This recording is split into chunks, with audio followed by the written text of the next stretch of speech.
할렐루야. 아멘. 마태복음 22장은 그 21장의 그 농부들의 비유에 이어서 계속해서 바리새인들과 그 사두개인들, 서기관들, 이 사람들에게 그 너희들은 이대로 해서는 천국에 못 온다. 내가 얘기하는 비유를 잘 듣고 여기에 합당한 삶을 살아야 그런 신앙을 가져야 천국 온다라는 그런 이제 의도를 가지시고 또 비유 말씀하시는 거죠. 그 하나 비유는 우리가 잘 알듯이 천국에 대한 잔치 비유입니다. 천국은 잔치죠. 잔치. 우리 이 땅에 살면서도 잔치가 얼마나 중요해요. 세상 잔치는 일시적인 것이지만 교회 안에서 예배드리고 주님과 함께 하는 잔치는 영원한 잔치입니다. 그리고 난 뒤에 세금 문제, 이 가이사에게 세금 받쳐야 되냐 안 받쳐야 되냐, 그 문제 놓고 이제 말씀하시고, 그 다음에 이제 부활에 대해서 또 이제 그 바리새인들이 사두개인들이 질문하는 것을 예수님이 대답하신 후에 첫째 계명이 어떤 건가, 그러고 난 뒤에 예수님이 과연 그리스도가 과연 누구의 자손인가, 이 말씀을 쭉 말씀하고 있어요. 오늘 이 말씀 보면 1절에서 14절의 내용이 천국에 대한 그 잔치에 대해서 말씀하고 있습니다. 예수님께서 아까 어떤 임금이 하나님을 의미하죠. 임금이 그 종들을 보내가지고 자기 아들 잔치를 해요. 천국에는 첫째 아들 예수님을 위한 잔치고 둘째 아들 거듭난 우리를 위한 잔치가 벌어져요. 그런데 종들을 통해 가지고 막 혼인잔치에 오라고 해가지고 선지자들을 많이 보냈어요. 그 당시에 유대인들에게. 근데 이 유대인들이 그 선지자들이 그렇게 천국 잔치에 그 오찬에 참여를 하라고 그렇게 소식을 전하고 살찐 소도 잡고 짐승도 잡고 해가지고 천국 잔치에 오라고 그렇게 전해도 더들떠보지도 않는 거예요. 난 사업해야 돼요. 난 농사 지어야 돼요. 나는 뭐 할 일만 시집 가고 장가 가야 돼요. 너무 막 자기 일이 바빠가지고는 안 오는 겁니다. 짐승 잡고 소 잡고 마귀 다 때려잡고 천국에서 최후의 만찬이 있는데도 안 온다는 거예요. 앞으로 그렇게 될 거라는 거예요. 자, 그런데 계속 보내요. 그 왕이 그래도 계속 보내요. 혼인잔치에 사람 초청하려고. 그런데 나중에는 그 종들을 잡아 죽입니다. 그 마지막 그 순교당한 자가 세례 요한이죠. 다 죽여요. 임금이 노해가지고 군대를 보내가지고 살인자들을 진멸합니다. 그것이 지난 시간에도 말씀드렸지만은 티토스 장군에 의해 가지고 로마 멸망, 그리고 다 흩어지는 것. 자, 진멸시킨다. 이렇게 한 말씀이, 그래서 이제 결국은 그 동네를 불사르고, 돌 위에 돌 하나도 남지 아니하고 다 녹아버리죠. 다 불살라버려요. 다 이제 흩어버린 거예요.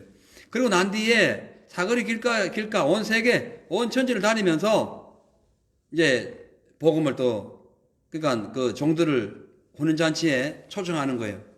그래가지고 이 종들이 길가에 나가가지고 악한 자나 선한 자나 다 데려옵니다.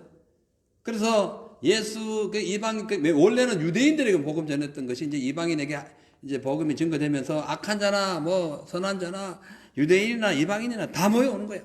다 모여가지고 이제 혼인잔치 마지막 때에 딱 참여를 하는데 가보니까 임금이 그 초청되어 있는 사람들을 보러 가니까 예복을 입지 않은 사람이 있어요. 그런데 왜 예복가 입지 않았냐 하니까 아무 말도 없네. 그래서 저 사환에게 말해가지고 수적을 결박해가지고 바깥 어떤 데 버려라. 쫓아버려라. 지옥 보내라는 거예요. 여기서 우리가 알 것은 청함을 받는 사람이 많은데 택함 받은 사람이 없다는 거예요. 뭐 수두룩하게 많이 청함을 받는데 하나님 나라의 예복을 입고 주님의 그 혼인 잔치에 택함 받은 사람이 없는 거예요. 이게 중요한 거예요. 오늘날 뭐 다 교회 다니고 열심히 신앙생활을 한다 하지만 이번 코로나로 인해 가지고 뭐 이런 사람이 많이 없어졌어요. 근데 문제는 예복이죠, 예복. 이 예복은 이 당시의 풍습은 초청한 사람들에게 예복을 하나 줘요. 그 파티에 오라고 예복을 한 번 주는데 이 예복을 잘 관리했다가 혼인잔치에 참여해야 되는데 혼인잔치는 언제 하냐면 밤에 해서 밤에. 밤 어두울 때에 세상 종말이 오는 거예요. 영적으로 캄캄할 때에 세상 종말이 오는 거예요. 자, 근데 이 예복을 가져가가지고 집에다 잘 다려가지고 준비해가지고 그날 밤에 참여할 때 예복을 입고 가야 되는데 한 사람이 안 입고 간 거예요. 자, 우리가 예수 그리스도로 인하여 가지고 거듭났죠. 그 예복이에요, 예복.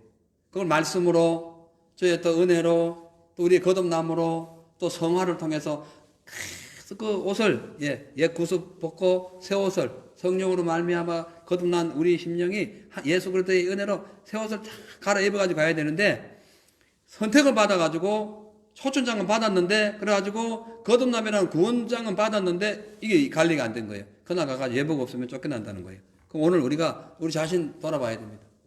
옷을 잘 입어야 돼요. 깨끗한 옷, 거룩한 옷으로 갈아입어야 돼요.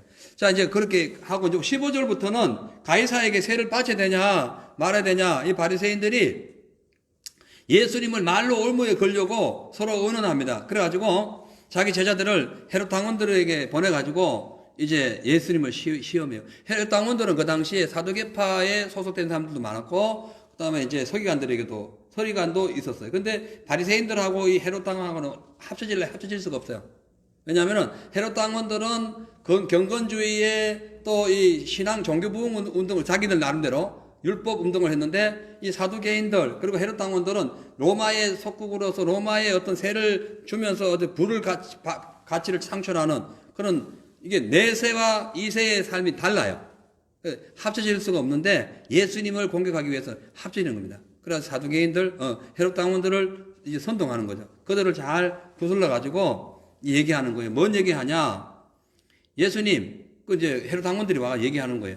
예수님, 당신은 하나님 도를 잘 가르치는데, 당신은 사람을 외모로 취하지 아니하고, 그 마음의 중심을 보는 걸 제가 잘 압니다. 이거 맞는 말인데, 이건 지금 예수님이 시험하는 거예요. 그 중심이 어디 있는가를 보는 거예요. 그러면서 하는 말이, 이 가이사에게 이 세금을 바쳐야 됩니까? 말아야 됩니까?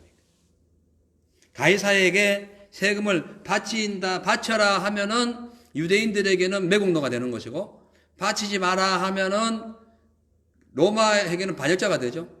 이러지도 못하고 저러지도 못하는 이런 상황에 온 거예요. 그러니까 당신은 사람 중심 보고 있어요. 당신은 사람 중심 보잖아요. 근데 이 가이사에게 바쳐야 될까요? 말아야 될까요? 바쳐라 하면 당신 중심이 가이사에다 세를 바치라 했으면 당신 마음 중심이 이미 매국노야. 이렇게 인정하는 거예요. 아주 교묘하게 마귀가 우리보다 똑똑하다는 거 아세요? 예수님의 지혜 아니면 절대 못 당합니다. 말로도 얼마나 교묘하게 하는지 몰라요. 그럴듯한데 보면 나중에 아닌 거야. 근데 그럴듯한데 쏘가가는 순간에 계속 고생하고 실패하고 계속 같이 무너지는 거예요. 그래서 정신 똑바로 차려야 됩니다. 자, 그런데 예수님이 이 쇳돈을 보여라. 그러니까 딱 보여요. 가이사의 형상이. 그 가이사의 형상을 딱 보니까 어떻게 돼요? 이제 이 말을 잘못하면 큰일 나요. 근데 예수님은 지혜의 하나님이시고 세상을 창조하신 분이잖아요. 가이사를 세운 분도 예수님이죠. 그래가지고 이 형상대로 결정하시죠. 형상 누구 거냐? 가이사인데요. 그 당시 티베리우스 황제인데 가이사라는 것은 그 당시에 왕의 칭호예요. 바로 왕 하면은 파라오 왕 그냥 그 애국 왕의 칭호듯이 가이사 이러면은 그 당시 이 예수님 시대에는 티베리우스 왕의 황제였는데도 가이사 초대 황제의 이름을 딱 붙인 거예요. 그 가이사의 겁니다. 황제 겁니다. 그러니까 그 황제권은 황제에게 하나님 건 하나님에게 이렇게 진짜 듣기 참 어려우면서도 너무 명료하게 딱 말씀하시는 거예요. 그러니까 우리가 이 말씀 보면서 우리는 기독교인들은요 세금을 두 군데 냅니다. 하나는 하나님께 내고 하나는 세상에다 내요. 그래서 기독교인은 부자예요. 왜 부자냐면은 세금을 많이 내기 때문에 부자인 거예요. 부자 아니면 세금 많이 못 내거든. 자, 그거는 일반적인 것이고 영적으로 우리가 부자인 이유가 이 세상 왕조도 하나님이 세우셨죠. 그죠? 하나님 나라도 하나님이 세우셨죠.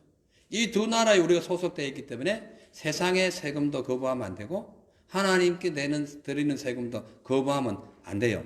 그래서 우리 기독교인은 두 가지의 그 세무 관계에 있어서는 두 가지의 의무가 있는 거예요.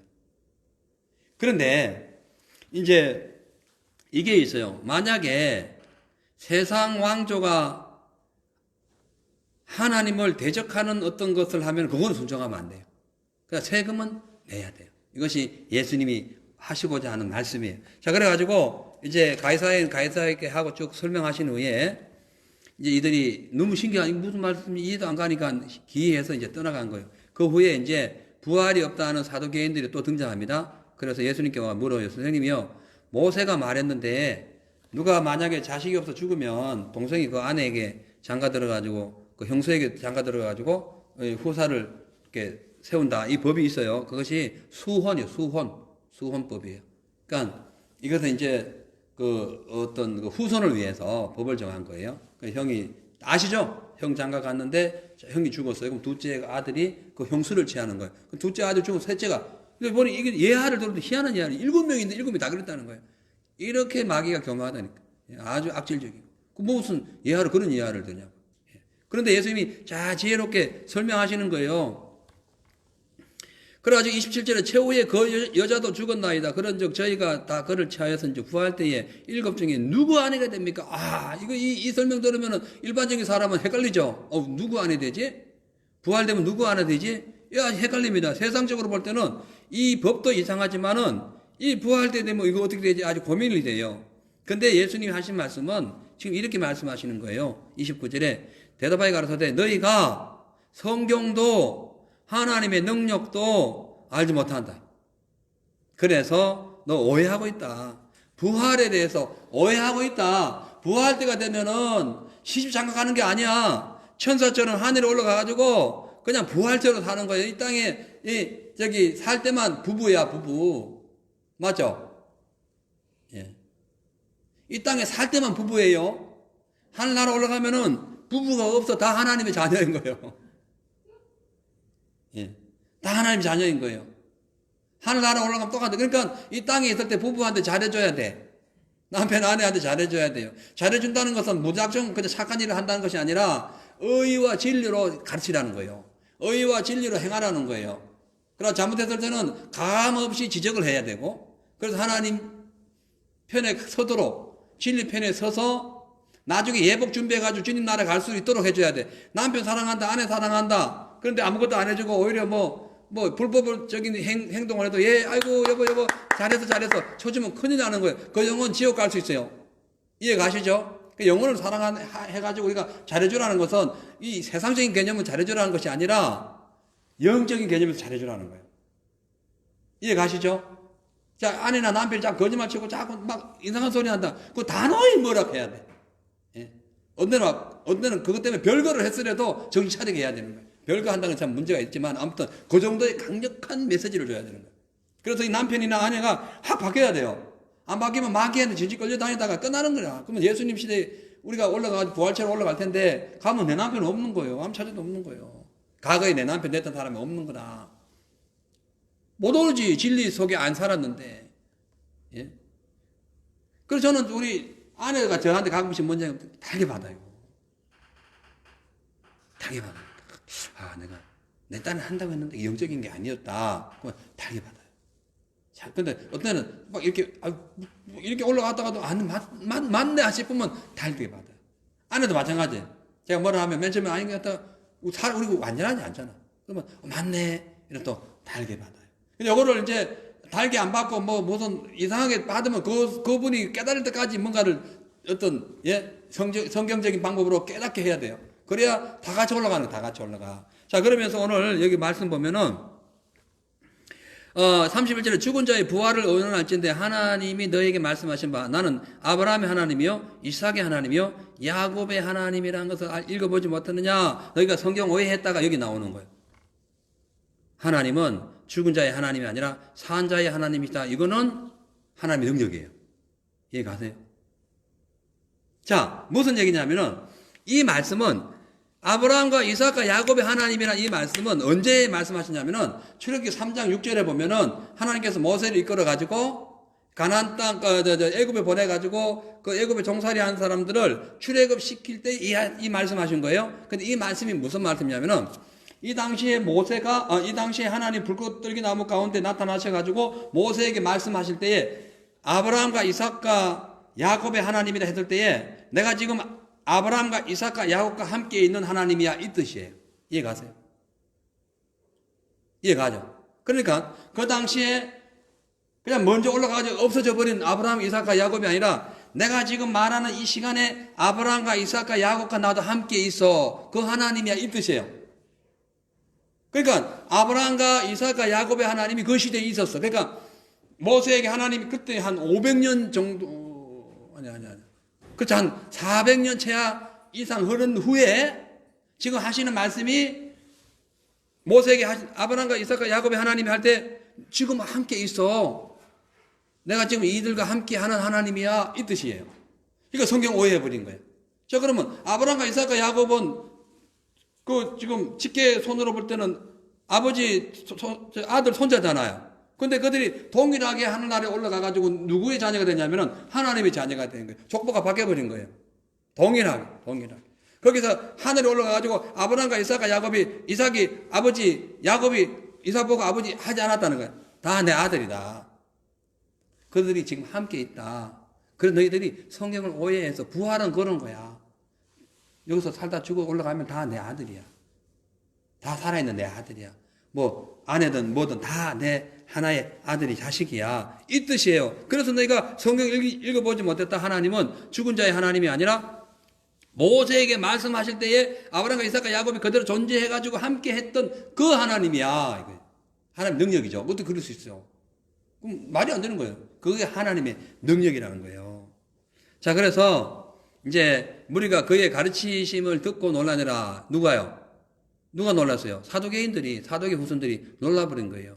근데 이제 예수께서 34절에 사두개인들로 대답하게 할 수 없게 함을 바리새인들이 듣고 모였어요. 오, 예수님이 사두개인 편을 안 들었네? 이래 된 거예요. 자기 편이네? 이래 되는 거예요. 저 오해하고 있어요. 그래가지고 그 중에 한 율법사가 예수님을 시험해가지고 얘기하는 거예요.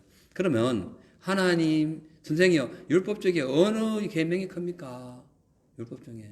그럼 어떤 계명을 지켜야 됩니까? 그러니까 내 마음을 다하고 목숨을 다하고 뜻을 다하고 힘을 다, 힘은 여기 없는데 마가복음에 있어요. 힘을 다하여 하나님, 너희 하나님을 사랑하는 것이 첫째 되는 계명이요. 둘째는 내 이웃을 내 몸과 같이 사랑하는 것이 선지자의 강령이고 둘째 계명이다. 그래서 우리가 계명은 두 가지로 나눠요.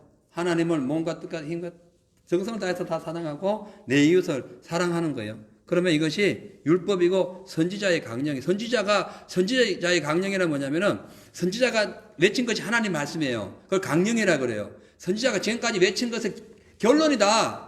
이 뜻이에요. 예. 선지자가 왜 왔느냐? 그것 때문에 왔다. 이거죠.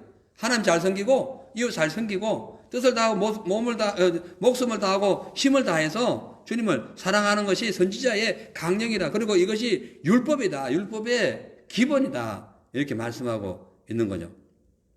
그래서 우리가요, 이 교회 신앙생활 하면서 아무 시험 안 들고 진짜 믿음 생활 잘하고 예복 준비할 수 있는 방법은 마음을 다하고 목숨을 다하고 뜻을 다하고 힘을 다해서 하나님 섬기면 돼요.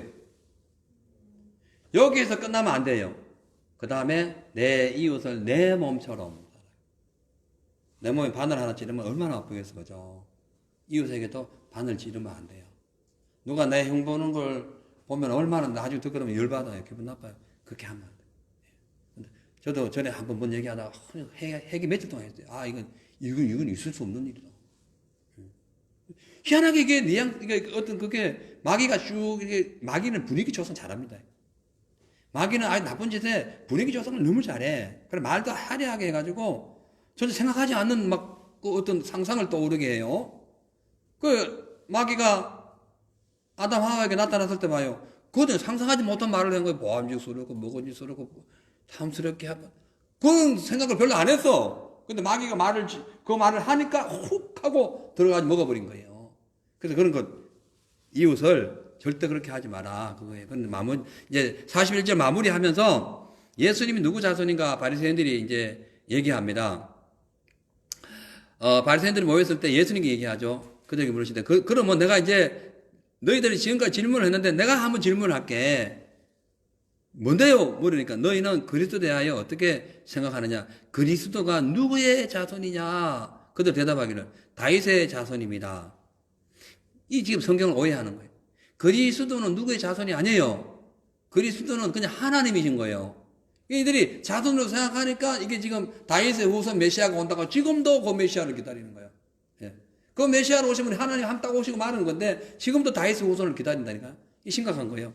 자, 그래서 43절에 그러면 다윗이 성령에 감동하여 어찌 그리스도를 주라 하여 청하되 주께 이르시되 내 원수가 내 발에 둘 때까지 내 우편에 앉으라. 그 말을 어떻게 다윗이 했느냐? 다윗이 어떻게 그리스도를 주라 했느냐? 다윗이 그리스도를 주라 했는데 어떻게 주가 어떻게 다윗의 후손일 수 있냐? 이거요, 심각한 말씀입니다. 지금 신앙생활에서 구원받고 못 받고는 요 차이예요. 예수님, 그리스도, 하나님의 아들이 육신의 후손으로 온 걸로만 딱 알면 구원 못 받아요. 근데 이분이 하나님이라는 것을 알면 구원받는 거예요. 이제 말씀 마무리하면서 오늘 우리 귀한 말씀인데요. 여러분, 우리가 예수님을 대할 때에 하나님처럼 대해야 돼요. 함부로 말도 하지 말고 진짜 경건하게 주님 앞에 거룩한 모습을 유지해야 그리스도를 섬기는 거예요. 하나님을 섬기는 거예요. 사람 아들 아니 사람처럼 대하면 안 돼요. 예수님을 내가 명령해가지고 막 아무데나 내가 그냥 보디가드식으로 부려서도 안 돼요.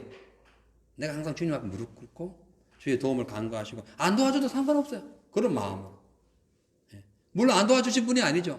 악한 자라도 내 자식이 좋은 걸 줄 줄 알았는데 하물며 하늘에 계신 내 아버지께서 구하는 자에게 좋은 걸 주지 않겠느냐.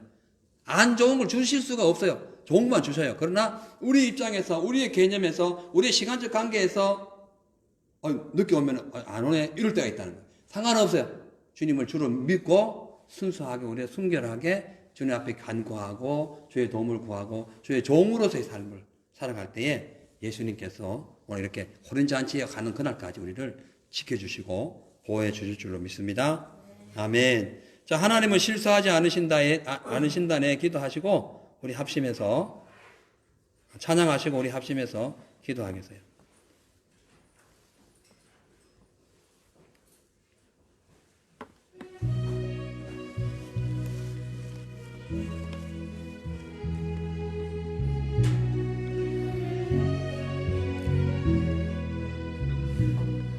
내가 걷는 이 길이 혹 굽어도는 수가 있어도 내 심장이 울렁이고 가슴 아파도 내 마음속으로 여전히 기뻐하는 까닭은 하나님은 실수하지 않으심일세. 내가 세운 계획이 혹 빗나갈지 모르며 나의 희망이 덧없이 쓰러질 수 있지만 주님을 신뢰하는 까닭은 주께서 내가 가야 할 길을 잘 아심일세.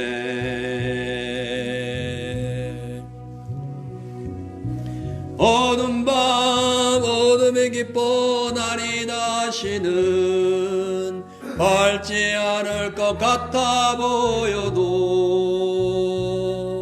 내 신앙 부여잡고 내 모든 것 맡기리니 하나님을 내가 믿음일세. 문 내가 볼 수 없는 건 너무 많아서 멀리 가물가물 어른거려도 운명이 오라 나 두려워 아리아리 만사를 주님께 내어 맡기리. 차츰차츰 안개는 걷히고 하나님 지으신 빛이 뚜렷이 보이리라. 길이 온통 어둡게만 보여도 하나님은 실수하지 않으신다네.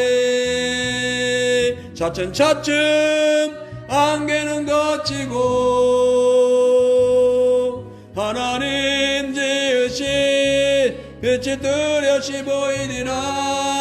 가는 길이 온통 어둡게만 보여도 하나님은 실수하지 않으신다.